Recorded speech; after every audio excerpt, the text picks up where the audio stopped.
Evening all. Today I'm going to be doing a review of Kingsman: The Secret Service, which I went and saw last night, and it is a phenomenal film. I really enjoyed it. Marked out of 10, I give it a 9 out of 10 for just the sheer sort of whoa how cool it is. The story revolves around a young man called Eggsy, who is played by Taron Egerton. Sorry if I get the name wrong. And when his dad, when he was a little boy, I think when he's about sort of 4 or 5, his dad got killed because he was a Kingsman at the time, and Harry, I can't remember his name, Harry Hart, I think his name is, played by Colin Firth, goes up to the house and basically says, your husband's dead, blah blah blah. If you need anything, here you go. The wife doesn't want anything to do with it, so he gives the bravery medal to Eggsy, who's kept it. And then it cuts forward 17 years later, so he's about, what, 22, 23. And what happens is Eggsy at this point has been in the army, but he dropped out because obviously his mum was really worried about him. And then her life has just basically gone shh. And at the same time, she is up with this bloke called Dean, who is just basically a thug. And he's just beating her up all the time. And Eggsy really hates him, and the mum technically does as well, but she's too frightened to do anything because of the security and what he'll potentially do to her. So Eggsy has just kind of gone off on his own way. One day he goes a bit too far, and he gets arrested. And then when he gets out, he meets up with Harry Hart, and he takes him to effectively where the Kingsmen go and go and get recruited.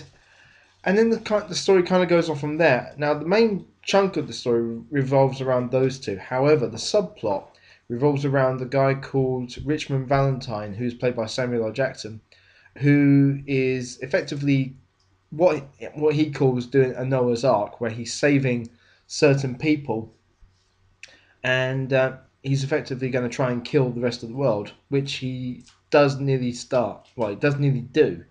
Um, the first sort of half of the film revolves around the selection process for a replacement Kingsman, who was I can't remember his name, but he was in a coupling, and he was the Commodore in Pirates of the Caribbean. I actually can't remember his name. Um, so they're replacing him, and then, like I said, it's all the tests that they have to go through, all the different candidates. You got snob wankers and two girls. Girl called Roxy. I don't remember the name of the other girl, and then Eggsy.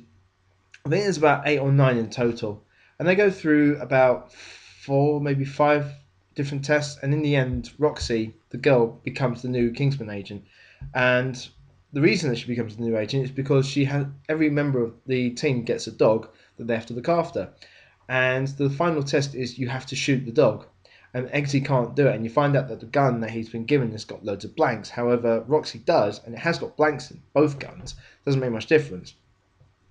Eggsy goes off, goes home, and he's really angry, etc., etc. And he basically sees that his mum's been beaten up and she's got like a really bad black eye. And he goes to have a word with Dean, and now he's been trained partly by Kingsman. Nearly gets to do it, and the car he's in just drives off.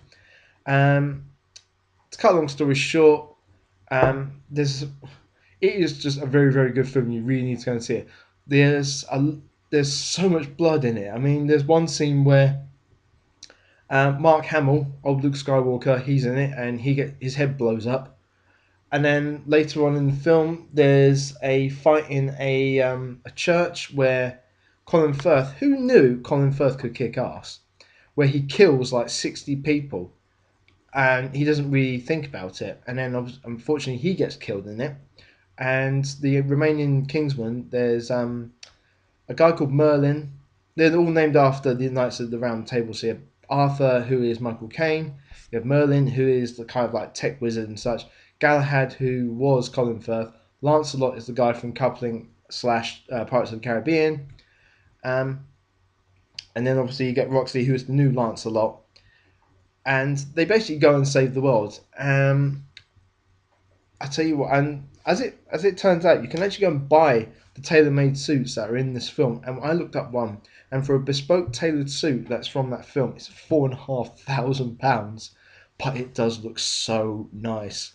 One of the other baddies in it is a lady called Gazelle, who is a paraplegic, if I'm getting the term correct, and who has blades that are attached to her feet on her kind of artificial feet, and she's really really hard. And I'm going to run out of time in a minute, so I'm going to have to wrap this up. Uh, Basically, go see this film. It's very tongue in cheek, loads of swearing, loads of violence. Really, really good film. And that. Oh, and I've also heard that they want to make a sequel because it's made so much money. And I can tell you this much: well, if ever I ever get caught in a situation where I'm basically in a bath and I can get a shower hose off and put it down a U bend, at least, well, I'll be able to survive. But if you haven't seen the film, you won't know what I mean. If you have, then you know exactly what I mean. Yes, you do.